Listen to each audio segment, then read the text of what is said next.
Hello everyone, मैं स्वाति शर्मा स्वागत करती हूँ आप सबका अपने यूट्यूब चैनल पर।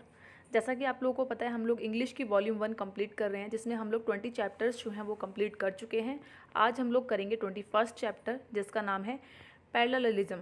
ठीक है, तो ये चैप्टर आपको सुनने में लगेगा कि ऐसा तो कोई इस खास इंपॉर्टेंट चैप्टर नहीं है, बट मैं आपको बता दूं, ये छोटे छोटे चैप्टर्स जो दिए हुए हैं ना वॉल्यूम 1 में, यहाँ से जो है एग्ज़ाम में बहुत क्वेश्चंस बनते हैं। तो एक भी चैप्टर आपको छोड़ना नहीं है, पूरा कंप्लीट करना है, क्योंकि एग्ज़ाम में कहीं से भी क्वेश्चंस पूछे जा सकते हैं। ठीक है, तो ग्रामर आपको पूरी कंप्लीट करके रखनी है, अपनी बेसिक्स। ठीक है, तो बिना टाइम वेस्ट किए वीडियो को स्टार्ट करते हैं। बहुत ही छोटी सी वीडियो रहेगी ये, बहुत ही छोटा सा चैप्टर है ये, फटाफट से कंप्लीट कर लेते हैं। एक सेकंड, इसको थोड़ा और जूम कर लेती हूँ। ओके, देखो, पैरेललिज्म का मतलब है वैल्यू, कंस्ट्रक्शन और पोजीशन। ठीक है, पैरेललिज्म का मतलब होता है कोई वैल्यू, कंस्ट्रक्शन और पोजीशन में सिमिलर।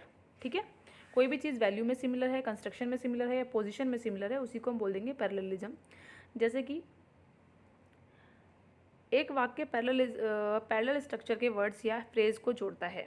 ठीक है, कोई भी वाक्य जो है वो पैरेलल स्ट्रक्चर के वर्ड्स या फ्रेजेस को जोड़ता है। जो फॉर्म और फंक्शन में पैरेलल या सिमिलर होते हैं, वही पैरेलल स्ट्रक्चर के साथ वाक्य बैलेंस्ड और पढ़ने में आसान होता है। एक नाउन को एक नाउन के द्वारा ही बैलेंस किया जाता है और एक वर्ब को एक वर्ब के द्वारा ही बैलेंस किया जाता है। अन्य शब्दों में कह सकते हैं कि कि सारे ग्रामेटिकल फॉर्म्स एक एक रखना होगा अगर उन्हें बैलेंस करना हो तो। ठीक है, तो बेसिकली क्या बोल रहे हैं ये हम एग्जाम्पल से बहुत अच्छे से समझेंगे। इसमें क्या बोला है कि सेंटेंस को हम अगर नाउन के साथ नाउन द्वारा ही बैलेंस किया जा सकता है, सेंटेंस को अगर बैलेंस करना है तो। ठीक है, और वर्ब को वर्ब द्वारा ही बैलेंस कर सकते हैं। ये आप एग्जाम्पल अभी लेंगे तो आप समझ जाओगे आराम से। तो ये सारे ग्रामेटिकल फॉर्म्स को हमें सारे ग्रामेटिकल फॉर्म्स को एक साथ रखना होता है अगर उन्हें बैलेंस करना हो तो। जैसे कि वर्ड्स को वर्ड्स के साथ ही बैलेंस किया जाता है। एग्जाम्पल देख लेते हैं। देखो, ये क्या है, स्नेक्स, क्रोकोडाइल्स और लिजार्ड्स आर रेप्टाइल्स। अब देखो, ये सभी रेप्टाइल्स हैं, तो आप यहाँ पर स्नेक्स लोगे, क्रोकोडाइल्स लोगे, एंड के बाद भी आपको कोई रेप्टाइल ही लेना पड़ेगा। अगर आप रेप्टाइल्स की बात कर रहे हो तो सारी ही जगह पे आपको रेप्टाइल्स का ही यूज़ करना है। ये नहीं आप ये बोल दोगे स्नेक्स, क्रोकोडाइल्स एंड किसी इंसान का नाम ले लिया आपने, एंड निशा आर रेप्टाइल्स। नहीं, आप यहाँ पर अगर ले रहे हो, यहाँ पर रेप्टाइल है, स्नेक, क्रोकोडाइल, तो आप एक रेप्टाइल का नाम ही लोगे, लेजार्ड। ठीक है, ये सभी क्या है, रेप्टाइल्स हैं जो रेंगने वाले होते हैं जानवर। ठीक है, तो बेसिकली इसमें क्या है कि हम एक जब सेंटेंस बना रहे हैं तो बात जब एक ही कैटेगरी की हो रही है तो हम एक ही कैटेगरी के लोग लेंगे। ये नहीं है कि किसी और को हम उसमें इंक्लूड कर दें। ये धीरे धीरे आपको भी समझ आ जाएगा। जैसे देखो, traditional methods of food preservation include, जो ट्रेडिशनल मेथड्स होते हैं फूड प्रिजर्वेशन के, वो क्या इंक्लूड करते हैं, include drawing, smoking and pickling. ठीक है, तो इसमें देखो जो ट्रेडिशनल मेथड बताया है फूड प्रिजर्वेशन का, वो उसमें क्या क्या इंक्लूड है वही बताया है। आप कुछ और तो इसमें ऐड नहीं कर सकते, जो जो उसमें है वही ऐड कर सकते हो। उसमें ड्राइंग, सुखाना होता है, फिर उसमें आँच लगानी होती है, फिर उसको क्या कहते हैं, पिकलिंग करना होता है। ये सारे कुछ प्रोसेस होता है उसका, मुझे पता नहीं है ये कौन सा प्रोसेस है ये। तो ये एक ट्रेडिशनल मेथड होता है फूड प्रिजर्वेशन का। ठीक है, तो उसमें ये सारी एक्टिविटी होती हैं। आप इसमें कुछ और तो ऐड नहीं कर सकते, वाटरिंग है ना, या फायरिंग, ये सब तो ऐड नहीं कर सकते। तो अपनी तरीके से कुछ और ऐड नहीं कर सकते हो आप। ठीक है, जैसे कि लाइक मदर, लाइक डॉटर। ठीक है, तो आप मतलब देख रहे हो, हमने यहाँ पर नाउन नाउन लिया है ना, तो यहाँ भी नाउन ही लेंगे। यहाँ पर हमने नाउन लिया है, यहाँ पर हमने वर्ब ली है, यहाँ भी वर्ब ली है, तो यहाँ भी वर्ब ही लेंगे। और यहाँ पर हमने नाउन लिया है तो यहाँ भी नाउन ही लेंगे। तो बेसिकली हम कोई सेंटेंस बना रहे हैं तो हम किसी नाउन को नाउन से ही बैलेंस कर सकते हैं, कंपेयर कर सकते हैं, किसी और चीज़ से नहीं कर सकते। अभी और अच्छे से समझ में आ जाएगा धीरे धीरे आगे चल के। जैसे यहाँ पर फ्रेज को फ्रेज के साथ ही बैलेंस किया जा सकता है। ठीक है, phrases are balanced with phrases. जैसे in Shimla it is colder in January than in February. ठीक है, तो आप देख रहे हो यहाँ पे हमने जनवरी को लिया है तो जनवरी के साथ ही कंपेयर करेंगे उसको, हम किसी और चीज़ के साथ नहीं कर देंगे। हम ये नहीं बोलेंगे इन जनवरी देन मंडे, ऐसे नहीं बोल सकते हम लोग। तो ईयर को ईयर के साथ ही हम क्या करेंगे, बैलेंस करेंगे। क्लाउजेस की बात करते हैं। क्लाउजेस को क्लाउजेस के साथ ही बैलेंस किया जाता है। जैसे कि psychologist study how we think and why we act. ठीक है, तो ये भी आप देख सकते हो, यहाँ भी इसको क्या करें, क्लाउज के साथ ही हमने क्या किया है, बैलेंस किया है। ये पूरा क्लाउज है, ठीक है। How we think and why we act. और आगे देखते हैं, चीज़ें अभी समझ में आ जाएंगी आप लोगों को। तो ये फ्रेजेज हैं, आगे देखते हैं। I wondered what was in the pocket, where it came from, who had send it, and why it had not been delivered. तो अब ये देख रहे हो यहाँ पर आप, यहाँ पर सारी जो बातें हो रही हैं सारी पास्ट के बारे में, पास्ट में ही हो रही है बात। तो हमने जितने भी सेंटेंस लिए हैं सारे पास्ट में ही लिए हैं। हम ये नहीं है कि यहाँ पर हमने पास्ट का यूज़ कर लिया फिर प्रेजेंट का कोई सेंटेंस यूज़ कर लेंगे, ठीक है। तो हमने जितने भी क्लाउजेज लिए हैं, जितने भी हमने कॉमा के बाद जितने भी सेंटेंस लिए हैं, ये सभी पास्ट में है। जैसे what was in the pocket, was यहाँ पे, वेयर इट केम भी आपका पास्ट फॉर्म है, और इट हैड आ गया, यहाँ भी हैड आ गया। ये सभी क्या है, हम अगर किसी सेंटेंस में पास्ट की बात कर रहे हैं तो सारा पास्ट में ही होगा। आप ये नहीं है उसमें प्रेजेंट घुसा दोगे अपनी मर्जी से। तो इसी को बोलते हैं बैलेंसिंग करना सेंटेंस की, ठीक है। देखो जैसे कि यहाँ पर फॉल्टी पैरेललिज्म को सही कैसे करें। देखो फॉल्टी पैरेललिज्म वाले वाक्यों को सही करने के लिए पार्ट्स ऑफ स्पीच का होना ज़रूरी है। जैसे कि यहाँ पर देखो, रूल 1 देखते हैं पहले। नॉन पैरेलल वर्ड्स को सही करना। जो नॉन पैरेलल वर्ड्स हैं पहले उनको सही करेंगे। जैसे कि शब्दों की एक श्रृंखला में प्रत्येक शब्द समान पार्ट्स ऑफ स्पीच का होना चाहिए। हमें ध्यान रखना चाहिए कि शब्दों की एक श्रृंखला एक फ्रेज या एक क्लाउज के साथ मैच नहीं करती है, ठीक है। जैसे कि एक सेकेंड, ठीक है, यहाँ पे एग्जाम्पल्स दिए हुए हैं। देखो, the qualities of a good soldiers are loyalty, honesty and being brave, ठीक है। देखो अब यहाँ पर देखो, यहाँ पर हमने ले लिया लॉयल्टी, ऑनेस्टी, ठीक है। और लेकिन यहाँ पर हमने कुछ और तरीके से लिया है, बीइंग ब्रेव। ये हमने पूरा इसका कंटेस्ट ही चेंज कर दिया। यहाँ पर हमने एक शब्द लेना है, यहाँ पर हमने क्या बना दिया, इसको एक वर्ब भी यूज़ कर लिया इसके साथ, बीइंग ब्रेव। तो लॉयल्टी ऑनेस्टी की जगह पे हम, बीइंग ब्रेव की जगह पे हम लेंगे ब्रेवरी। आप समझ रहे हो, मतलब अगर हमने दो चीज़ें सेम ली है तो तीसरी भी सेम ही होनी चाहिए। ये नहीं है कि तीसरा कुछ भी डाल दिया अपनी मर्जी से, ठीक है। तो लॉयल्टी, ऑनेस्टी एंड ब्रेवरी, तो ये सेकंड वाला आपका करेक्ट है। आई होप आपको धीरे धीरे चीज़ समझ आ रही होगी। तो समझ रहे हो कि हमें कोई भी चीज़ यूज़ कर रहे हैं सेंटेंस में तो आगे भी वो सेम होनी चाहिए। कि ये नहीं है कि दो चीज़ें आपने कुछ और बोल दी, दो तो आप जानवरों की बात कर रहे हो, तीसरा आपने उसमें इंसान डाल दिया, ठीक है। जैसे यहाँ पे, a soldier abase his senior willingly, completely and with speed. देखो यहाँ पर हमने एडवर्ब यूज़ किया, विलिंगली, कंप्लीटली, और यहाँ पर हमने विद स्पीड बोल दिया। तो ये तो कुछ बात नहीं हुई, ठीक है। तो यहाँ पर भी हमें बोलना पड़ेगा क्विकली, ठीक है। स्पीडली तो बोलेंगे नहीं, तो इसका आपको बन जाएगा क्विकली, ठीक है। तो सोल्जर जो है वो अबे करता है, यानी कि आज्ञा का पालन करता है अपने सीनियर्स की, willingly, completely and quickly. Next देखो आप, यहाँ पर आपको सेंटेंस का हिंदी मतलब जानने की कोई ज़रूरत नहीं है, आपको सेंटेंस मेकिंग सीखनी है यहाँ पे।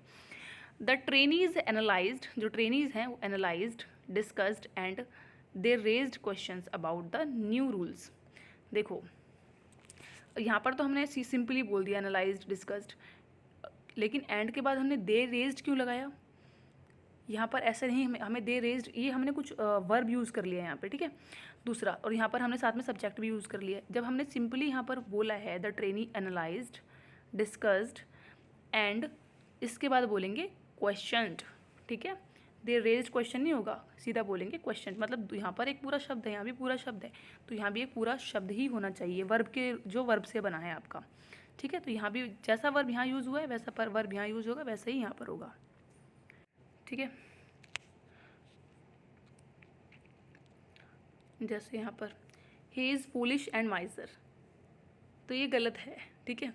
जैसे कि यहाँ पर he is foolish and miserly, ठीक है। तो आपको मैंने लास्ट चैप्टर में पढ़ाया था, ठीक है, एडवर्ब में, कि हम माइजर नहीं, एडजेक्टिव अगर यहाँ पर हमने फूलिश लिया है तो फूलिश क्या है आपका, एक एडजेक्टिव है, तो माइजरली आपका एडजेक्टिव होता है। कुछ एक्सेप्शनल केसेस बताए थे जिसमें मैंने बताया था जहाँ पर LY होगा, वो कुछ एक्सेप्शनल केसेस थे जो एडजेक्टिव होंगे। बाकी जितने भी LY वाले होते हैं सब एडवर्ब ही होते हैं, वो मैं करवा चुकी हूँ, ठीक है। तो यहाँ पे हमने एडजेक्टिव का यूज़ किया, तो यहाँ भी एडजेक्टिव का ही यूज़ करेंगे। ये नहीं यहाँ पे हमने कुछ और ले लिया, यहाँ पे आपने माइजर ले लिया, फूलिश एंड माइजर, माइजर नहीं आएगा, माइजरली आएगा। He acted honestly but miserly, ठीक है। देखो यहाँ पे क्या होगा, अब यहाँ पे ऑनेस्टली क्या है, ये एडवर्ब है, और आपने माइजरली अभी देखा, माइजरली क्या है, एडजेक्टिव है। अगर हमने यहाँ पे एडवर्ब लिया है ना, तो यहाँ भी हम एडवर्ब ही लेंगे। माइजरली आपका एडजेक्टिव है, ठीक है, ये आपको याद रखना है। तो हम यहाँ पर अगर हमने ऑनेस्टली एडवर्ब लिया है तो यहाँ पर भी हम क्या लेंगे, एडवर्ब ही लेंगे, इन अ माइजरली मैनर, ठीक है। हम जब माइजरली को एडवर्ब बनाते हैं तो इसको लिखते हैं इन अ माइजरली मैनर। ये लास्ट चैप्टर में बहुत अच्छे से करवाया हुआ है, तो आप समझ जाओगे, देख अगर आपने किया हुआ है तो, ठीक है। क्योंकि हमने यहाँ पे एडवर्ब यूज़ किया ऑनेस्टली में, तो हम नेक्स्ट भी एडवर्ब ही यूज़ करेंगे, कोई एडजेक्टिव यूज़ नहीं कर सकते हैं। तो मतलब आप समझ गए होगे, हमें कोई भी सेंटेंस अगर बैलेंस करना है, सही बनाना है, तो दोनों तरफ सेम बातें होनी चाहिए। ये नहीं कि आपने एक तरफ कुछ और बोल दिया, दूसरी तरफ कुछ और बोल दिया। इवन आपका टेंस भी बिल्कुल परफेक्ट एकदम सेम ही होना चाहिए। अगर आप पास्ट टेंस में बात कर रहे हो तो आगे भी पास्ट टेंस में ही बात होनी चाहिए। जैसे कि देखो यहाँ पर रूल 2, नॉन पैरेलल फ्रेजेस को सही करना। नॉन पैरेलल फ्रेजेस, जब फ्रेज की एक ही श्रृंखला में विचारों को प्रस्तुत किया जाता है तो प्रत्येक फ्रेज समान प्रकार का होना चाहिए। जैसे कि अ woman always finds time for doing her course,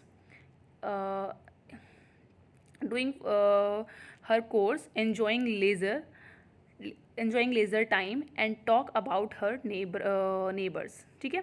तो यहाँ पर इन्होंने क्या गलती करी है, अ वुमन ऑलवेज फाइंड, देखो ऑलवेज फाइंड्स आएगा यहाँ पर, देखो मिस प्रिंटिंग हुई है पहली बात तो। A woman always finds time for doing her chores, enjoying leisures and talking, ठीक है। यहाँ पर आपने देखा doing her chores, enjoying leisures and talking about her neighbour, ठीक है। तो जब हमने यहाँ पर दोनों में आईएनजी वाली फॉर्म यूज़ की है, दोनों में सेम हमने वर्ब की फॉर्म यूज़ की है आईएनजी वाली, तो हमने यहाँ पर क्यों नहीं करी, यहाँ पर टॉक क्यों यूज़ किया। तो जब हमने एन्जॉइंग बोला है आपको यहाँ पर और यहाँ पर डूइंग बोला है, तो हम यहाँ पर टॉक क्यों बोलेंगे, टॉक नहीं टॉकिंग बोलेंगे। तो ये आपको याद रखना है, वर्ब की जो फॉर्म यूज़ होती आ रही है तो आगे भी वही फॉर्म यूज़ होगी। ये नहीं है यहाँ पे आपने आईएनजी वाली फॉर्म यूज़ कर ली और आगे आपने दूसरी फॉर्म यूज़ कर ली। ये सेंटेंस के स्ट्रक्चर पर डिपेंड करता है, ठीक है। आगे देख लेते हैं। देखो they travel to Delhi to Agra and visited Shimla. अब देखो ये तो आपने समझ ही गए होंगे। देखो they travel to Delhi Agra Shimla, simply तो हमें एक ही बार बोलना है टू, बार बार नहीं बोलना है। They travel to Delhi Agra and Shimla, ठीक है। ये सेंटेंस का सही स्ट्रक्चर होगा। आपको यही चीज़ें छोटी छोटी चीज़ें सीखनी है, ठीक है। अपने आप ही धीरे धीरे अंडरस्टैंडिंग डेवलप हो जाएगी। बिल्कुल भी टेंशन लेने की ज़रूरत नहीं है कि अरे इस अगर कुछ और टाइप का आ गया और हमें समझ नहीं आया तो, बिल्कुल भी नहीं। आप बार बार इन चीज़ों को रिवाइज करो, पढ़ो, अपने आप ही अंडरस्टैंडिंग डेवलप हो जाएगी। आप कोई भी गलती एग्जाम में नहीं करोगे। देखो I faced the trial believing in my own innocence and I desire the truth to prevail. यहाँ पर क्या गलत होगा, देखो वही सेम जो हमने अभी लास्ट देखा, ये वाला हमारा जो वर्ब यूज़ हुआ है वो कैसे हुआ है, बिलीविंग, एक सेकेंड, बिलीविंग, ठीक है। यहाँ पर आप क्या कर रहे हो, बिलीविंग, तो यहाँ पर आपने क्यों बोला, जैसे आई faced the trial believing in my own innocence and I desire, यहाँ पर देख रहे हो एंड आई डिज़ायर्ड, ये नहीं होगा। सही सेंटेंस ये होगा, I face the trial believing in my own innocence and desiring the truth, ठीक है। दोबारा आए तो आएगा ही नहीं पहली बात तो, क्योंकि हम एक ही बार सिंपल यूज़ करते हैं, दोबारा हम जो है सेंटेंस को उसी तरीके से कंटिन्यू करते हैं, ठीक है। तो बिलीविंग और यहाँ पर आ जाएगा and desiring the truth to prevail, ठीक है। तो इस तरीके से सेंटेंस बनेगा आपका। रूल 3 देखते हैं, नॉन पैरेलल क्लाउज को सही करना। जो नॉन पैरेलल क्लाउज है उनको कैसे ठीक करेंगे, जैसे कि जब सबऑर्डिनेट क्लाउज एक श्रृंखला में उपस्थित होते हैं तो प्रत्येक क्लाउज समान प्रकार का होना चाहिए। देखो यहाँ पर कोई भी सेंटेंस हो, किसी भी तरीके का सेंटेंस हो जो बन रहा है वो एक श्रृंखला का होना चाहिए, एक सीरीज में बन रहा है पूरा, मतलब एक लाइन में वो सेंटेंस बोला जा रहा है। ये नहीं कि एक सेंटेंस खत्म हो गया, फुल स्टॉप लग गया, अगले सेंटेंस में भी सेंटेंस शुरू हो गया और आप ये बोल रहे हो कि नहीं यहाँ तो ये वाला रूल जो है आपका लागू होगा। ये रूल वहाँ लागू नहीं होगा। ये फुल स्टॉप जब तक नहीं लगा है तब तक, मतलब सेंटेंस अभी कंटिन्यू है तभी ये जो आपका रूल है ये लागू होता है। फुल स्टॉप लगने के बाद ये रूल आपका लागू नहीं होता। फुल स्टॉप लगने के बाद अगर कुछ और चीज़ बोली जा रही है तो वो सही भी हो सकती है, ठीक है। तो आप हर जगह ये रूल नहीं लगा सकते, आपको देखना होगा सेंटेंस ख़त्म हो गया है तो फिर उसके बाद ये रूल नहीं लगेगा, ठीक है। देखो our lawyer accepts cases that are worthy and if she thinks she will win. देखो ये तो आप समझ गए होंगे आई होप। यहाँ पे देखो क्या यहाँ पर सही है और यहाँ पे इनकरेक्ट है, ये करेक्ट है। इसको कंपेयर करो, आवर लॉयर एक्सेप्ट्स केसेस, ठीक है, that are worthy and that she thinks she will win, ठीक है। तो हम क्लाउजेज यूज़ किए यहाँ पे, जब हमने यहाँ पर दैट यूज़ किया है तो यहाँ पर भी तो दैट ही यूज़ करेंगे, ठीक है। That are worthy and that she thinks she will win, ठीक है। तो यहाँ पर दैट यूज़ किया, तो यहाँ पर हम इफ़ क्यों यूज़ कर रहे हैं, यहाँ भी हम दैट ही यूज़ करेंगे, ठीक है। तो आपको ये चीज़ बहुत ध्यान रखनी है। और देखो यहाँ पर हमने प्रेजेंट में बात की है, यहाँ भी प्रेजेंट में ही बात करी है, that are worthy that she thinks, ठीक है। तो टेंस की फॉर्म भी आपको देखनी है, सेम ही होने चाहिए। एक श्रृंखला में, एक लाइन में जब कोई सेंटेंस बोला जा रहा है तब ये चीज़ें लागू होती हैं, ठीक है। ये नहीं है कि यहाँ पे 3-4 सेंटेंस हो गए, फुल स्टॉप लग गया और आप बोलोगे अरे ये चीज़ ऐसे हो रही है, नहीं। देखो, माई essay received a low grade more for its grammatical mistakes than what was said in it. अब देखो इसको कंपेयर करो नीचे वाले सेंटेंस से, माई essay received a low grade more for its, ठीक है, more for its grammatical mistakes than for its content. तो देखो यहाँ पर हमने देखा more for its, तो यहाँ पर भी मोर फॉर इट्स आया, तो यहाँ भी आपका क्या आना चाहिए, फॉर ही आना चाहिए। More for its grammatical mistakes than for its content, ठीक है। जब हमें तो पता है कि मोर के बाद में तो देन आता ही है, ये तो हमें पता है मोर के बाद देन आता है, लेकिन जब हमने यहाँ पर फॉर यूज़ किया तो यहाँ भी तो हम फॉर ही यूज़ करेंगे, ठीक है। तो low grade more for its grammatical mistakes than for its content, ठीक है। दोनों जगह सेम होना चाहिए, दोनों जगह फॉर यूज़ होगा आपका। Giving an oral presentation requires more preparation than to write a term paper. देखो ये तो आप एक मिनट में समझ गए होंगे, यहाँ पे वर्ब का खेल है सारा। यहाँ पर गिविंग है तो यहाँ पर हम टू राइट क्यों लिखेंगे, यहाँ पर भी हम राइटिंग ही लिखेंगे। Giving an oral presentation requires more preparation than writing, ठीक है, राइटिंग अ टर्म पेपर, ठीक है। देखो यहाँ पर गिविंग है तो यहाँ पर राइटिंग आएगा। आई होप आप ये समझ गए होंगे, मतलब जो वर्ब्स यूज़ हो रही हैं वो भी सेम फॉर्म में ही यूज़ होनी चाहिए, ठीक है। नेक्स्ट ये देखो, I like television as much as reading books, ठीक है। देखो यहाँ पर देखो आप, I like watching television as much as reading books. देखो यहाँ पर हमने रीडिंग बुक्स लिया है तो आई लाइक टेलीविज़न क्यों होगा, यहाँ पर आई लाइक वॉचिंग टेलीविज़न, ठीक है। मुझे टीवी देखना पसंद है, बुक्स पढ़ना पसंद है, तो यहाँ पर अगर रीडिंग है तो यहाँ भी तो वॉचिंग आना चाहिए, ठीक है। टीवी को क्या कर रहे हैं, वॉच कर रहे हैं, बुक को क्या कर रहे हैं, रीड कर रहे हैं, ठीक है। आई होप ये समझ आ गया होगा। नेक्स्ट है रूल 5,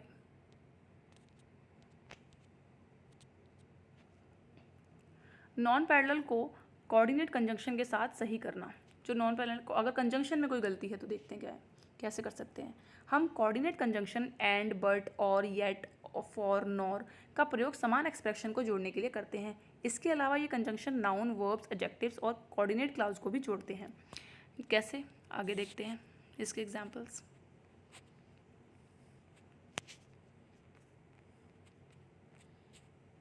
ठीक है,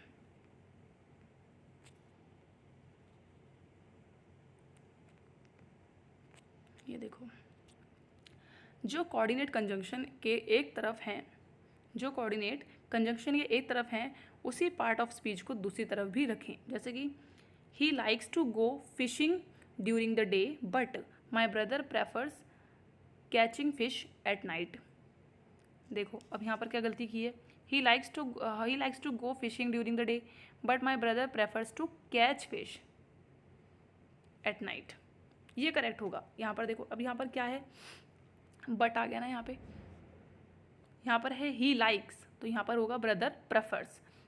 जब ये सेंटेंस हमारा लाइक्स में है, फर्स्ट फॉर्म में है, तो ये भी हमारा फर्स्ट फॉर्म जो है आपका फर्स्ट फॉर्म में ही होगा, ब्रदर प्रेफर्स, ठीक है। सिंपल ये बोला है। यहाँ पे लाइक्स टू गो है तो यहाँ पर प्रेफर्स टू कैच होगा, ठीक है, सिंपली। ठीक है, आगे देख लेते हैं। तो वही है, कंपैरिजन करना है आपको। देखो यहाँ देख लिया, अब सेकंड एग्जांपल देख लेते हैं इसका। सेकंड एग्जांपल है इसका, eating healthy food, resting and to drink.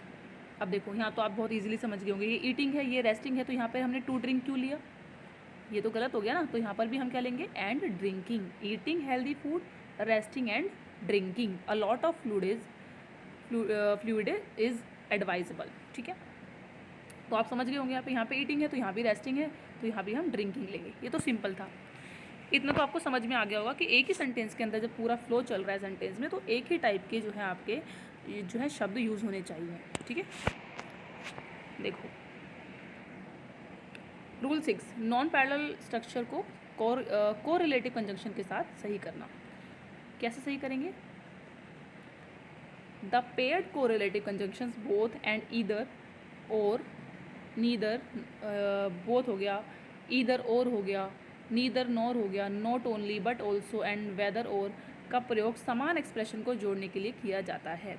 ठीक है, जब भी आप ये सब जितने भी आपके कंजंक्शन है ये यूज़ कर रहे हो, तो आप ये हम किस लिए यूज़ करते हैं? किसी भी एक्सप्रेशन को, पैराग्राफ किसी भी लाइन को जोड़ने के लिए, किसी भी दो सेंटेंसेस को जोड़ने के लिए यूज़ करते हैं हम।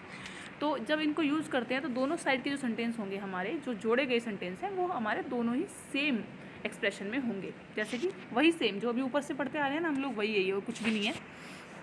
जैसे कि आप चाहो तो ये जो हम ऊपर पढ़ रहे हैं ना, ये जो थ्योरी, ये भी छोड़ सकते हो, आप सीधा सीख सकते हो। जैसे कि यहाँ पर देखो she is not only an excellent student but also she is a super singer. ठीक है, तो यहाँ पर आप देख रहे हो क्या गलती हुई होगी, आप सोच के देखो एक बार, यहाँ पे कंपेयर करो नीचे वाले से। She is only an excellent student but also super singer. तो हम दोबारा से ये यूज़ नहीं करेंगे शी इज़ आ, ठीक है, क्योंकि ऑलरेडी हम ये यूज़ कर चुके हैं शी इज़ ओनली। ठीक है, आई होप ये आप समझ गए होंगे मैं क्या बोलना चाह रही हूँ। ये सुपरफ्लुअस बना रहे हैं ना सेंटेंस को। देखो यहाँ पर हमने ले लिया शी इज़ नॉट, तो दोबारा हम शी इज़ द क्यों लेंगे? क्योंकि हम यहाँ पर कंजंक्शन का यूज़ कर रहे हैं, बट ऑल्सो, तो हम पूरे उसी इंसान की बात कर रहे हैं। दोबारा शी इज़ लगाने की ज़रूरत ही नहीं है। तो she is not only an ये दोबारा ओनली लगा दिया, आप इसको हटा देना, शी इज़ यहाँ पर नॉट लगा देना। She is not only an excellent student but also super singer. ठीक है, ये ऐसे लग जाएगा। जैसे कि यहाँ पर देखो, थोड़ा सा आप लोगों को कन्फ्यूजिंग लग रहा होगा, और मैं भी कोई टीचर नहीं हूँ पढ़ाने वाली, मैं खाली जैसे मैं समझ पाती हूँ चीज़ों को, मैं वही आपको समझा रही हूँ इस बुक में। बट आई होप मैं आपको समझा पा रही हूँगी, बट मैं आपको कुछ गलत नहीं बता रही हूँ, ये आप याद रखना, जो है वही बता रही हूँ। ठीक है, we not only want to visit the Taj Mahal but also the Agra fort. यहाँ पर क्या गलती हुई होगी? कंपेयर करो इसको। We want to visit not only the Taj Mahal but also the Agra fort. ठीक है, तो क्या गलती की है हमने यहाँ पर? देखो हमने यहाँ पर क्या बोला? वी नॉट ओनली, तो यहाँ पर हमने देखा हमें पहले ही क्या लगा दिया, यहाँ पर हमने पहले ही बोल दिया वी नॉट ओनली। ऐसा तो कोई सेंटेंस बनता ही नहीं है, वी के बाद सीधा हम नॉट नहीं लगा सकते हैं। मैं नहीं बोलूँगी आई नॉट, वी नॉट, ये तो सेंटेंस ही पता लग रहा है। We want to visit not only the Taj Mahal but also the Agra fort. ये छोटी छोटी चीज़ें हैं, ये आप रिवाइज़ करो, इनको अपने आप ही दिमाग में रहने लग जाएंगी, आपको ये पढ़ने की ज़रूरत ही नहीं है रूल्स वगैरह। ये मैं बार बार बोलती हूँ, रूल्स वगैरह आपको पढ़ने की ज़रूरत नहीं है, आप अपनी अंडरस्टैंडिंग डेवलप करो इनको पढ़ के, पैराग्राफ रीड कर करके। ये तो सभी आपको सजेस्ट करते हैं कि पैराग्राफ रीड करना चाहिए, तभी आपकी इंग्लिश अच्छी होगी। तो ये इसीलिए अंडरस्टैंडिंग डेवलप करने के लिए ही होता है वो। ठीक है, चलो इसको देख लेते हैं क्या बोल रहे हैं, ये पढ़ लेते हैं एक बार, है ना। चलिए देखते हैं कि हम विभिन्न तरीक़ों से कोरिलेटिव्स को कैसे संतुलित कर सकते हैं। केवल एक बात हमें ध्यान में रखना है कि कोरिलेटिव्स कंजक्शन के संयोजन के दोनों हिस्सों के बाद बराबर ग्रामेटिकल यूनिट्स की आवश्यकता होती है। तो जो चीज़ें हम पढ़ते आ रहे हैं ना, वही सेम चीज़ इसमें बोली है। ठीक है,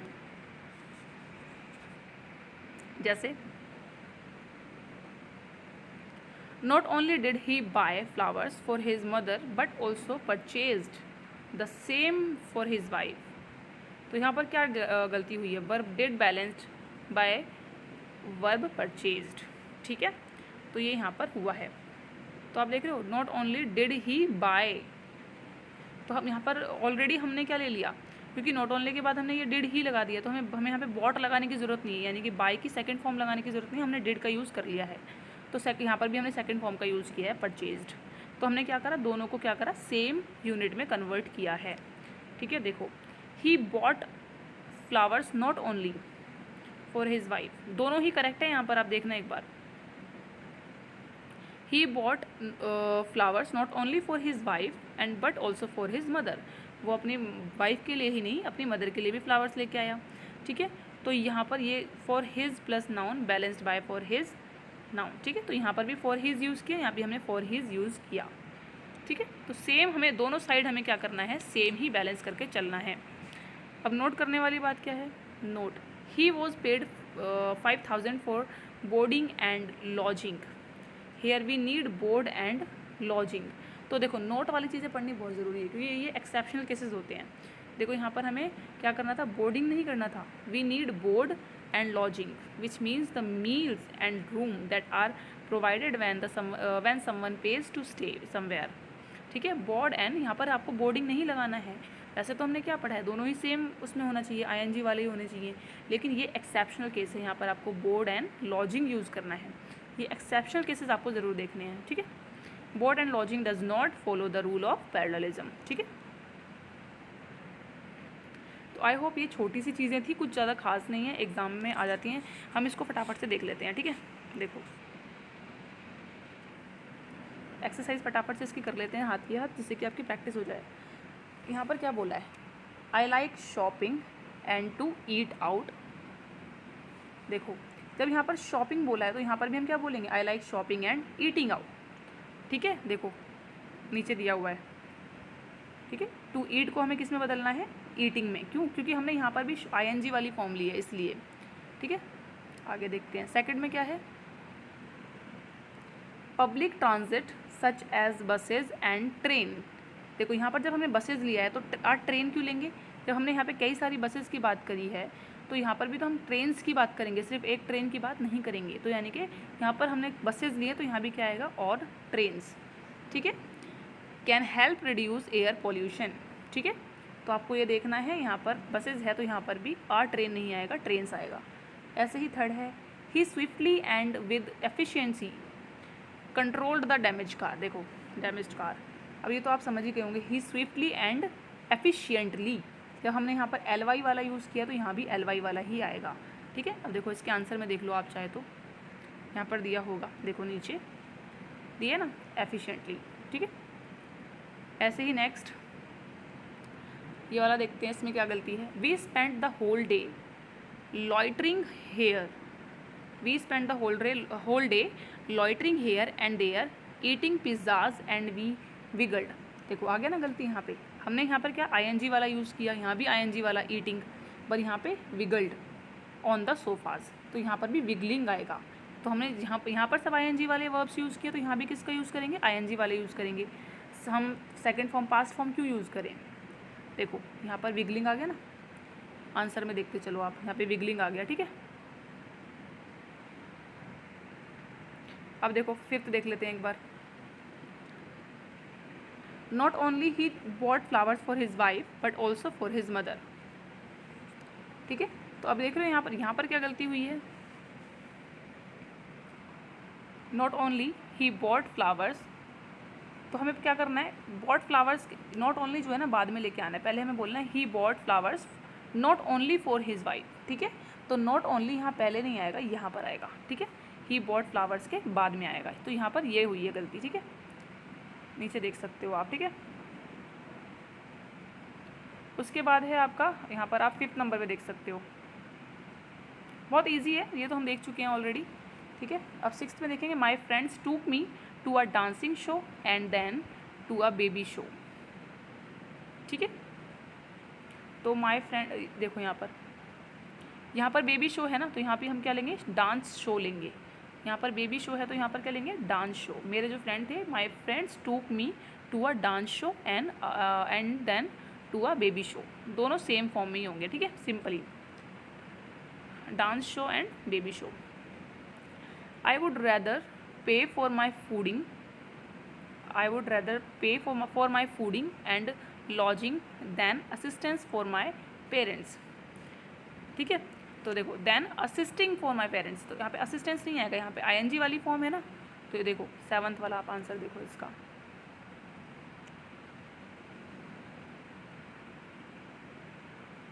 सॉरी,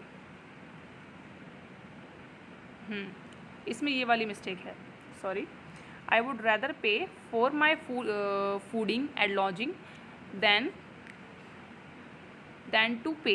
यहाँ पर आएगा पे असिस्टेंट फ्रॉम माई पेरेंट्स। ठीक है, तो यहाँ पर पे लिया है ना, तो यहाँ पर भी हम पे यूज़ करेंगे। ठीक है, देखो यहाँ पर नीचे आंसर में देखो इसको, टेक को असिस्टेंस के आगे लगाएं। ठीक है, पे टेक के समरूप होना चाहिए। ठीक है, हाँ, तो यहाँ पर हमने असिस्टेंस ली है ना, मदद ली है यहाँ पर, ये ठीक है यहाँ पर, लेकिन इससे पहले हमें टेक लेना पड़ेगा। यानी कि हमने यहाँ पे फर्स्ट फॉर्म में कुछ लिया है, सिंपल एक वर्ब लिया है, तो यहाँ पर भी एक वर्ब होना चाहिए कि I would rather pay for my fooding and lodging than take assistant from my parents. ठीक है, दैन टेक, यहाँ पे टेक आ जाएगा। उसके बाद है the school campus has space for a new playground but not for a computer lab. तो school playground has space for a new playground but not for a, but not के बाद आएगा, यहाँ पर भी फॉर आया ना, तो यहाँ भी हमें क्या लेना पड़ेगा, फॉर लेना पड़ेगा, but not for a computer lab. आप देख सकते हैं यही होगा इसका आंसर। ठीक है, वही आ गया, यहाँ पर फॉर लगेगा आपका, but not for a computer lab. ऐसे देखो, it's time not for words but for action. यहाँ पर हमने फॉर लिया तो यहाँ भी फॉर आना चाहिए। ठीक है, it's time not for words but for action. ऐसे यहाँ पे है माई income is less then that of my wife. ठीक है, तो यहाँ पर इसको कैसे लगाया है इसने, एक सेकेंड देख लेते हैं। यहाँ पे दैट ऑफ ही आना चाहिए मेरे हिसाब से, तो माई वाइफ को माई वाइफ्स में बदलें, my income and my wife's. हाँ, ऐसे भी कर सकते हैं, दैट ऑफ माई वाइफ भी लगा सकते हैं आप, और यहाँ पर माई वाइफ्स इनकम भी लगा सकते हैं आप। आप ये my income is less than my wife's income, यहाँ पे एपॉस्ट्रोफी लगा के वाइफ्स लगा सकते हैं। ठीक है, मेरी वाइफ की इनकम से जो है कम है मेरी जो इनकम है। ठीक है, तो वाइफ्स इनकम। ठीक है, तो आप ये आंसर मैंने आपको हाथ के हाथ दिखा दिया, आप देख सकते हैं। ठीक है, हालांकि मैंने आपको बता दिया है, बट हाँ ये मैंने आपको थोड़ा सा गड़बड़ बताया था, वो मैंने आपको करेक्ट कर दिया 5th नंबर का। ठीक है, 5th बताया था, सॉरी 7th वाला मैंने आपको रॉन्ग बताया था। ठीक है, आप देख सकते हैं यहाँ पर मैंने उसको करेक्ट करके बता दिया है आपको। ठीक है, तो ठीक है, तो ये हमने इसका प्रैक्टिस सेट भी कर लिया हाथ के हाथ। ठीक है, समझा भी दिया मैंने कि क्या यूज़ हैं इस चैप्टर के, और एग्ज़ाम में यहाँ से चीज़ें आती हैं, कैसे हमें सेंटेंसेस को बैलेंस करना चाहिए, ये हमने देख लिया है। तो आई होप ये वीडियो आप लोगों के लिए यूज़फुल रही होगी। Thank you so much everyone.